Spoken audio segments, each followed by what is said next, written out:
ಹೆಣ್ಮಕ್ಳೇ ಸ್ಟ್ರಾಂಗ್ ಗುರು ರಾಷ್ಟ್ರೀಯ ಹೆಣ್ಣುಮಕ್ಕಳ ದಿನಾಚರಣೆಯ ಪ್ರಯುಕ್ತ ವಿಶೇಷ ಚರ್ಚೆಯನ್ನು ಮಾಡ್ತಾ ಇದ್ದೀವಿ. ಚರ್ಚೆಯನ್ನು ಮುಂದುವರಿಸೋಣ. ಪ್ರಕೃತಿ, ಈಗ ಶ್ರೇಯಾ ಅವರ ಚಾಲೆಂಜಸ್ಗಳನ್ನ ನಾವು ಕೇಳಿದ್ವಿ. ನಿನಗೆ ಯಾವಾಗಲಾದರೂ ಒಂದು ಸರ್ತಿ ನಿನ್ನ ಶೂಟಿಂಗ್ ಸ್ಪಾಟ್ನಲ್ಲಿದ್ದಂತಹ ಸಂದರ್ಭದಲ್ಲಿ ತುಂಬ ಕಷ್ಟ ಆಗಿ ಒಂಥರ ಅಳು ಬಂದು ನನಗಿದು ಮಾಡೋಕ್ಕಾಗದೇ ಇಲ್ಲ ಅಂತ, ಅಥವಾ ಏನಾದರೂ ಒಂದು ಚಾಲೆಂಜಸ್ ಆ ಥರದ್ದು ಏನಾದರೂ ಜ್ಞಾಪಕ ಇದೆಯಾ? ಇಲ್ಲ, ಮಾಡೋಕ್ಕಾಗಲ್ಲ ಅಂತ ಯಾವತ್ತೂ ಅನಿಸಿಲ್ಲ. ಬಟ್ ಎರಡನ್ನು ಬ್ಯಾಲೆನ್ಸ್ ಮಾಡೋದು ಚಾಲೆಂಜಿಂಗ್ ಆಗಿತ್ತು. ಅಂದರೆ ನಿನ್ನ ಸ್ಕೂಲ್ ಮತ್ತು ಶೂಟಿಂಗ್ ಎರಡನ್ನೂ ಬ್ಯಾಲೆನ್ಸ್ ಮಾಡೋದು ಚಾಲೆಂಜಿಂಗ್ ಆಗಿತ್ತು. ಯಾಕಂದರೆ ಇಟ್ ಈಸ್ ಒಂಥರ ವಿ ಫೀಲ್ ಗುಡ್ ಕ್ಲಾಸಲ್ಲಿ ಆ ಥರ ಎಲ್ಲರ ಮಧ್ಯೆ ನಾವು ಆ ಥರ ಚಾಲೆಂಜಿಂಗ್ ಆಗಿ ಶೂಟಿಂಗಲ್ಲೂ ಮುಂದಿದ್ದು ಮತ್ತು ಓದೋದ್ರಲ್ಲೂ ಮುಂದಿದ್ದು ಇಟ್ ಫೀಲ್ಸ್ ಚಾಲೆಂಜಿಂಗ್. ಖಂಡಿತ. ಸೊ ಅದನ್ನು ಮ್ಯಾನೇಜ್ ಮಾಡೋಕೆ ಆಗ್ತಾ ಇದೆ ಇವಾಗ ನಿನಗೆ ಹಾಗಾದರೆ? ಓಕೆ ಶ್ರೇಯಾ, ಇವಾಗ ನಿಮ್ಮ ಮೂವಿ ಎಲ್ಲಿ ತನಕ ಬಂದಿದೆ?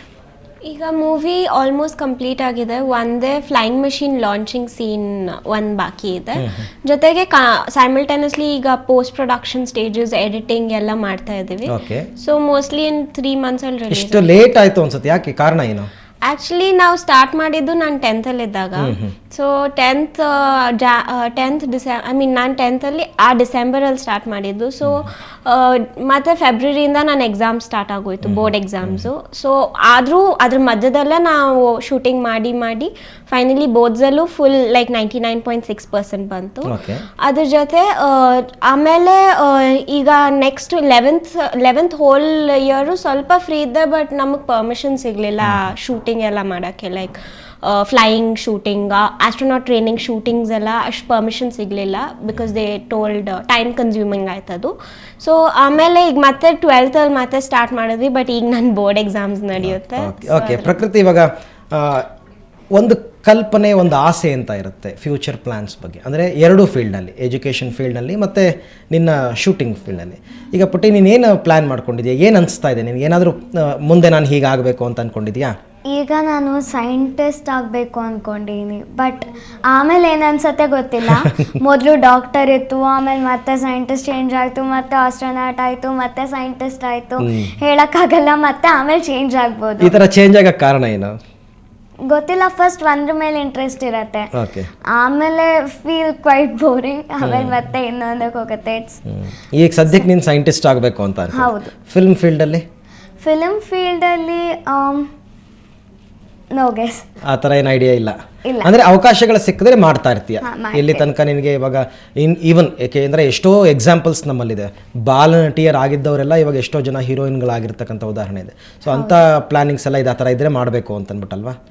ಇಲ್ಲ, ಆ ಥರ ಇಲ್ಲ. ಓಕೆ ನಿಮ್ಮ ಫ್ಯೂಚರ್ ಪ್ಲಾನ್ಸ್ ಏನು ಶ್ರೇಯಾ? ನನ್ನ ಫ್ಯೂಚರ್ ಪ್ಲ್ಯಾನ್ ಚೆನ್ನಾಗಿ ಓದಬೇಕು, ಎಲ್ಲ ಡಿಗ್ರಿ ಮಾಸ್ಟರ್ಸ್ ಎಲ್ಲ ಚೆನ್ನಾಗಿ ಮಾಡಿ ಆಸ್ಟ್ರೋನಾಟ್ ಆಗಬೇಕು. ಆಸ್ಟ್ರೋನಾಟ್ ಆಗಕ್ಕೆ ಫುಲ್ ಟ್ರೈ ಮಾಡ್ತೀನಿ, ಮಾರ್ಚ್ ಮೇಲೆ ಹೋಗಕ್ಕೆ ಫುಲ್ ಟ್ರೈ ಮಾಡ್ತೀನಿ.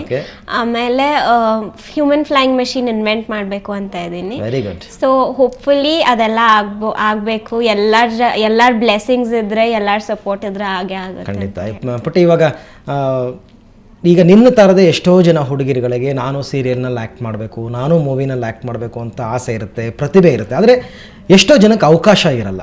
ಸೊ ಆ ಥರ ಆಸೆ ಇಟ್ಕೊಂಡಿರೋರಿಗೆ ನೀನೊಂದು ಮೆಸೇಜ್ ಕೊಡ್ಬೋದಾ? ಏನಾದರೂ ಒಂದು ಅವ್ರಿಗೇನು ಹೇಳ್ತೀಯ ನೀನು ಇವಾಗ? I hope everybody will bless them. ಅವ್ರ ಟ್ಯಾಲೆಂಟ್ಸ್ನ ಹೊರಗೆ ತರೋಕ್ಕೆ ಎಲ್ಲರೂ ಟ್ರೈ ಮಾಡಬೇಕು. So I am sure that they will do it. They will prove their talent someday. Shreya, ನಿಮ್ಮ ಥರನೇ ಹಲವಾರು ಜನಕ್ಕೆ, ಪ್ರತಿಯೊಬ್ಬರಿಗೂ ಕೂಡ ಆಸೆ, ಕನಸು ಅಂತಕ್ಕಂಥ, ಅವ್ರಿಗೇನು ನೀವು ಒಂದು ಮೆಸೇಜ್ ಕೊಡ್ತೀರಾ? ನಾನು ಆ್ಯಕ್ಚುಲಿ ವೆರಿ ಸ್ಮಾಲ್ ಮೆಸೇಜ್ ಕೊಡೋಕ್ಕೆ, ಬಟ್ ಸ್ಟಿಲ್ ನಾನು ಹೇಳೋಕ್ಕೆ ಇಷ್ಟಪಡ್ತೀನಿ, ನಿಮ್ಮ ಡ್ರೀಮ್ಸನ್ನು ನೀವು ಫಾಲೋ ಮಾಡಿ. ಯಾಕೆಂದರೆ ನಿಮ್ಗೊಂದು ಡ್ರೀಮ್, ಒಂದು ಏಮ್ ಪಕ್ಕಾ ಇದಕ್ಕೆ ಇರಬೇಕು ಅಂತ ನಿಮಗೆ ಡಿಟರ್ಮಿನೇಷನ್ ಇದ್ದರೆ ನೀವು ಅದನ್ನು ಚೇಸ್ ಮಾಡೋಕ್ಕೂ ಹೋಗ್ತೀರಾ, ಅದನ್ನು ಪರ್ಸ್ಯೂ ಮಾಡೋಕ್ಕೂ ಹೋಗ್ತೀರಾ. ಸೊ ನೀವು ಏನು ಮಾಡಬೇಕಂತಿರೋ ಅದು ಎಷ್ಟೇ ಚಾಲೆಂಜಿಂಗ್ ಆಗಲಿ, ಎಷ್ಟೇ ಈಸಿ ಆಗಲಿ, ನಿಮ್ಮ ಫುಲ್ 100% ಎಫರ್ಟ್ ಹಾಕಿ, ಫುಲ್ ವಿತೌಟ್, ಈಗ ನಮ್ಮ ಮಹಾಭಾರತ ಅಲ್ಲ ಅಂತಾರೆ, ಕರ್ಮಣ್ಯವಾಧಿಕಾರಸ್ಥೆ ನಾ ಫಲೇಷು ಗದಾಚಲಂ ಅಂತ. ನಿಮ್ಮ ರಿಸಲ್ಟ್ ಏನಾಗುತ್ತೆ ಅದೆಲ್ಲ ಬೇರೆ.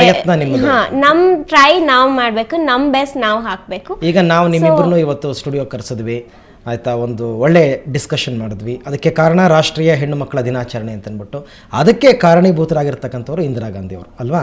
ಸೊ ಕೊನೆಯದಾಗಿ ಅವ್ರ ಬಗ್ಗೆ ನಿಮ್ಮ ಮನಸ್ಸಿನಲ್ಲಿ ಇಂದಿರಾ ಗಾಂಧಿ ಅಂದ ತಕ್ಷಣ ಏನು ಬರುತ್ತೆ? ಇಂದಿರಾ ಗಾಂಧಿ ಅಂದ ತಕ್ಷಣ symbol of courage, symbol of women empowerment. But ನೀನೇನು ಹೇಳ್ತೀಯಪ್ಪ? I feel that she's the best Prime Minister of India. Okay, ಖಂಡಿತ. Okay, so thank you very much, ಇಬ್ಬರು ಬಂದಿದ್ದೀರಾ. ಹಾಗೆಯೇ ಮತ್ತೊಂದು ಸರ್ತಿ ನಿಮ್ಮಿಬ್ಬರಿಗೂ ಕೂಡ ರಾಷ್ಟ್ರೀಯ ಹೆಣ್ಣು ಮಕ್ಕಳ ದಿನಾಚರಣೆಯ ಶುಭಾಶಯಗಳು. Enjoy your day. Thank you very much. Thank you. Okay, so ವೀಕ್ಷಕರೇ ಕೇಳಿದ್ರಲ್ಲ, ಇಬ್ಬರು ಪುಟಾಣಿಗಳ ಮನಸ್ಸಿನಲ್ಲಿ ಮಾತ್ರ ಅಗಾಧವಾದ ಕನಸುಗಳಿದೆ. ಅವರ ಸಾಧನೆ ಹೀಗೆ ಮುಂದುವರಿಲಿ, ಅವರ ಸಾಧನೆಯ ಹಾದಿಗಳಲ್ಲಿ ಬರೀ ಹೂವೇ ಇರಲಿ, ಮುಳ್ಳುಗಳು ಬರೋದು ಬೇಡ ಅಂತ ಹಾರೈಸ್ತಾ ಇವತ್ತಿನ ನಮ್ಮ ದುನಿಯಾ ವಿಶೇಷ ಕಾರ್ಯಕ್ರಮವನ್ನು ಮುಗಿಸ್ತಾ ಇದ್ದೀವಿ. ಕ್ಷಣ ಕ್ಷಣದ ಸುದ್ದಿಗಾಗಿ ಸುವರ್ಣ ನ್ಯೂಸ್ 24/7 ನೋಡ್ತಾ ಇರಿ.